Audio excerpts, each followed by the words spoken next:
दोस्तों, जिसकी जैसी सोच होती है वो वैसी ही कहानी रखता है। कोई परिंदे के लिए बंदूक तो कोई परिंदों के लिए पानी रखता है। उस इंसान से कभी झूठ मत बोलिए जिसे आपके झूठ पर भी विश्वास हो। दुनिया के तानों से कभी नाराज मत होना। अनजान लोग तो हीरो को भी कांट समझ लेते हैं। सच्चा रिश्ता एक अच्छी पुस्तक जैसा होता है, चाहे वो कितनी भी पुरानी हो जाए, फिर भी शब्द नहीं बदलते। कामयाबी के दरवाजे उन्हीं के लिए खुलते हैं जो उन्हें खटखटाने की ताकत रखते हैं। जो लोग सब्र करते हैं या तो वो जीत जाते हैं या फिर सीख जाते हैं। जिंदगी में सभी का एक दूसरे के जैसा होना जरूरी नहीं होता, एक दूसरे के लिए होना जरूरी होता है। नमस्कार दोस्तों, बोडा मोटिवेशन यूट्यूब चैनल में आपका दिल से स्वागत है। दोस्तों, आज की कहानी हमारी बहुत ही शिक्षाप्रद, महत्वपूर्ण और ज्ञानवर्धक है। कृपया करके इस कहानी को पूरा जरूर सुनिएगा। दोस्तों, यह कहानी जानवर को भी इंसान बना सकती है। पत्थर की तरह मजबूत दिल रखने वाले की भी आंखों में आंसू आ जाएंगे। जिस गरीब आदमी को एक सेठ ने एक रात के लिए भी आश्रय नहीं दिया, उस गरीब आदमी ने सेठ के साथ कौन सा व्यवहार किया, आइए इस कहानी से समझते हैं। किसी नगर में एक बहुत धनी व्यापारी रहता था। उसके पास इतना धन था कि उसने रहने के लिए कई महल नुमा घर बना रखे थे। सेठ की सेवा के लिए उसके पास कई नौकर चाकर और कई तरह की सुख सुविधाएं थी।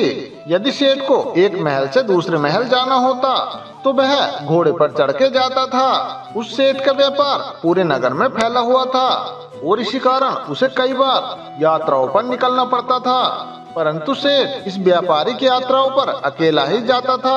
वह किसी भी नौकर या किसी भी अन्य आदमी को अपने साथ लेकर नहीं जाता था। इन्हीं यात्राओं के दौरान उसे कई बार घने जंगल में होकर निकलना पड़ता था और कई जगह पर उसे रुकना भी पड़ता था। सेठ को अपने किसी भी नौकर पर विश्वास नहीं था, इसलिए वह सेठ हमेशा अकेले ही यात्रा करने निकलता था। इसी तरह सेठ के दिन बीत रहे थे। एक बार की बात है, रात के समय अपने महल के सामने एक दिन टहल रहा था तो उसे सामने से एक बूढ़ा व्यक्ति आते हुए दिखाई दिया। उस बूढ़े व्यक्ति के कपड़े बहुत ही फटे पुराने थे। वह सिर पर एक गठरी लादे हुए थे। जैसे ही उसने सेठ को देखा, उस बूढ़े आदमी ने जो गठरी उसके सर पर रखी हुई थी वो उसे उठा करके नीचे रख दिया और सेठ को प्रणाम करते हुए कहा, हे श्रीमान जी, मैं बहुत दूर से आया हूँ और मैं बहुत थक भी गया हूँ। यदि आप आज्ञा दें तो यहाँ रात काट लूँ। उस बूढ़े व्यक्ति की बात को सुनकर उस सेठ ने कहा, अरे ये मेरा महल है, कोई धर्मशाला नहीं है। उस बूढ़े व्यक्ति ने कहा, महाराज कृपया कीजिए, मैं आपके घुड़साल के बाहर ही पड़ा रहूंगा और सुबह होते ही मैं यहाँ से चला जाऊंगा। उस सेठ ने कहा, परंतु यहाँ तुम्हारी देखभाल कौन करेगा? उस बूढ़े व्यक्ति ने कहा कि मुझे किसी भी चीज की कोई आवश्यकता नहीं है, इसलिए देखभाल की भी कोई जरूरत नहीं है। उस सेठ ने कहा, अरे भाई, हमें क्या मालूम है कि तुम कौन हो? एक आदमी हमें रात भर के लिए तुम्हारी रखवाली के लिए लगाना पड़ेगा।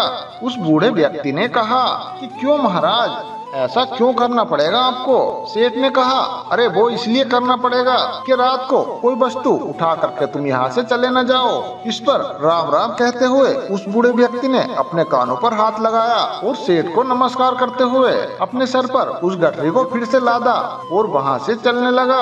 रात बहुत अंधेरी थी, आकाश में घने बादल छाए हुए थे।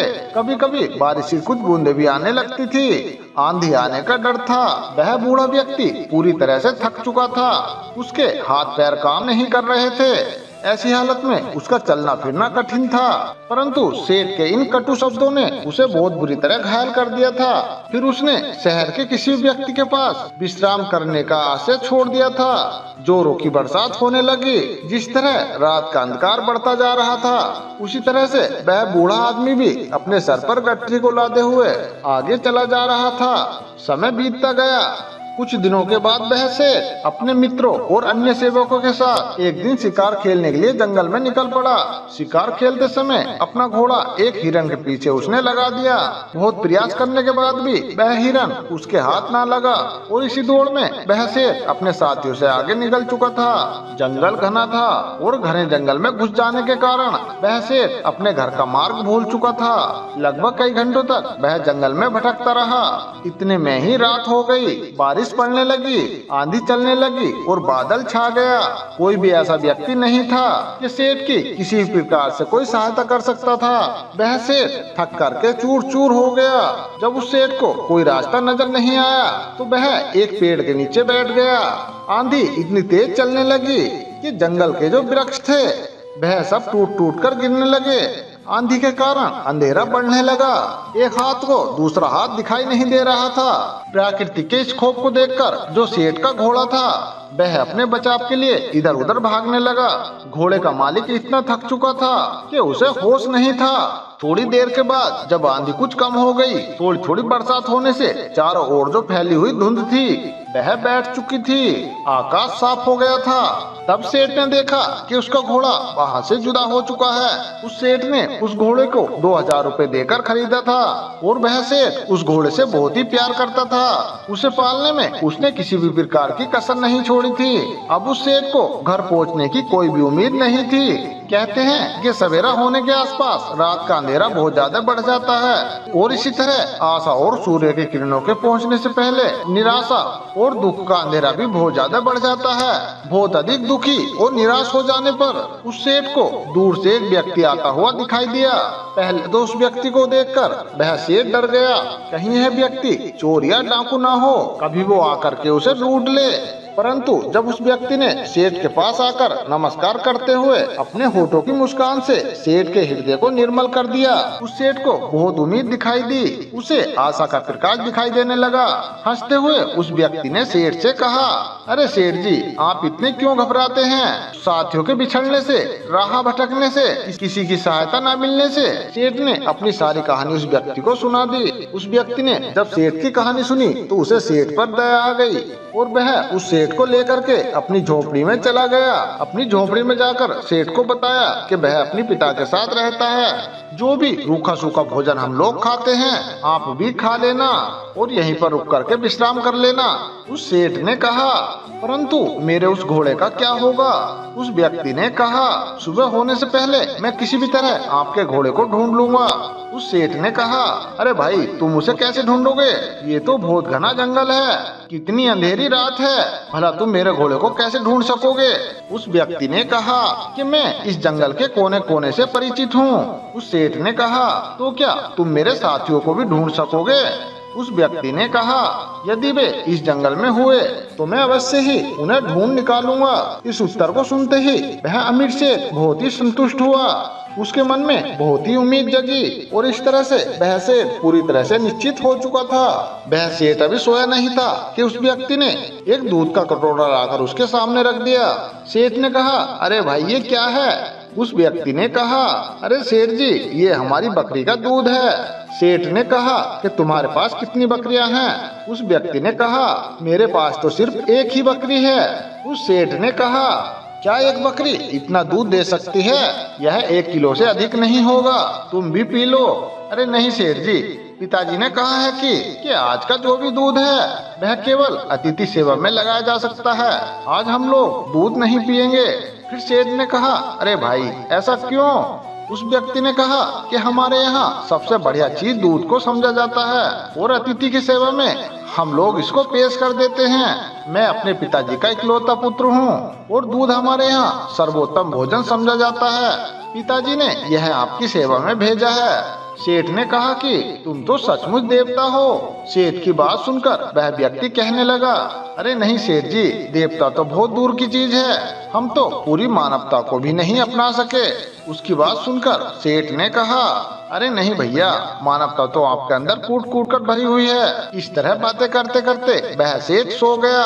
अपने अतिथि की सच्ची सेवा करने वाला वह व्यक्ति चुपके से उठा, हाथ में मसाल लिया और अपने अतिथि के घोड़े को ढूंढने के लिए वहाँ से वो चल दिया। ढूंढते ढूंढते उसे सुबह हो गई। बहुत ज्यादा ढूंढने के बाद आखिर उसे घोड़ा मिल गया। वह अपने अतिथि का घोड़ा ला करके झोपड़ी पर आ गया। जब उसकी माँ ने देखा कि अतिथि का घोड़ा मिल गया है तो वह उठ करके घोड़े के लिए चारा डालने लगी। वह जानती थी ये घोड़ा जंगल से घास चर के आया होगा, लेकिन फिर भी उसने अतिथि के घोड़े की सेवा करना अपना परम कर्तव्य समझा।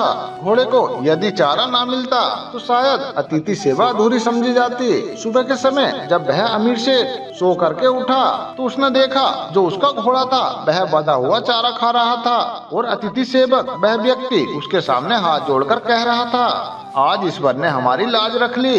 को सुनकर के सेठ ने पूछा, कैसे भाई?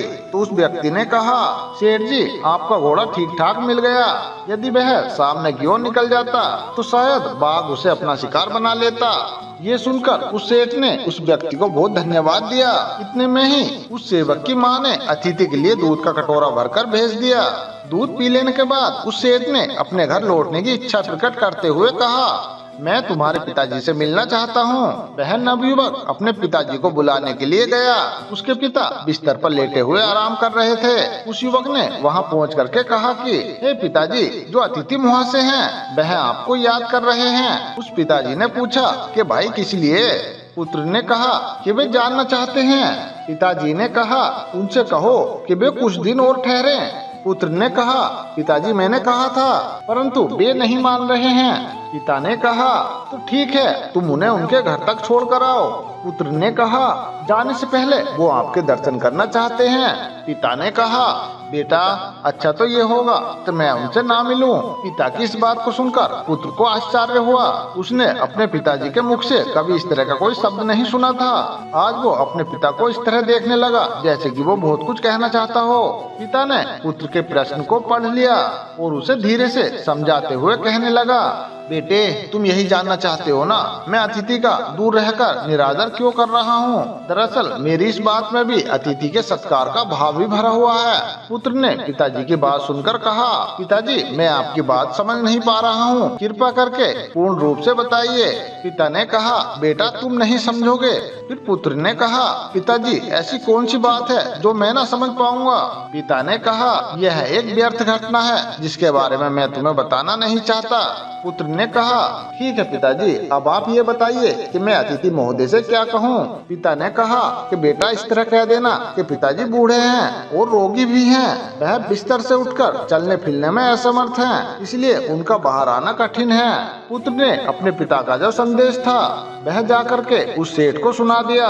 इस बात को सुनकर के वह सेठ कहने लगा, इस पवित्र स्थान पर आकर के उस महात्मा को देखे बिना भला मैं यहाँ से कैसे वापस चला जाऊँ, जिसके घर में भूले भटके को मार्ग दिखाया जाता है, जहाँ अतिथि की सेवा की जाती है, जी जान लगा करके की जाती है, जहाँ अजनबी अतिथि के घोड़े को ढूंढने के लिए घर वाले अपनी जान की बाजी लगा देते हैं, और यहाँ जो घर की गृहिणी है अपना खान पान उठा करके अतिथि के घोड़े का सत्कार करती है, आदर सम्मान करती है। इसलिए तुम्हारे पिताजी को देखकर ही मेरा जीवन सफल हो सकता है। सेठ का संदेश पुत्र ने पिता तक पहुंचा दिया। अब बड़ा बूढ़ा क्या करता, उसे सेठ के सामने आना ही पड़ा। सेठ ने उसे देखते ही पहचान लिया, यह तो वही बूढ़ा है जो कुछ दिन पहले उनके महल के सामने सर पर गठरी उठाए एक रात के लिए उसने आश्रय मांगा था और सेठ ने उसे चोर तक बता दिया था। कितनी दानवता थी उसके व्यवहार में। इस बूढ़े के पुत्र ने अपनी मानवता का परिचय देकर उस सेठ के हृदय को बिल्कुल बदल दिया था।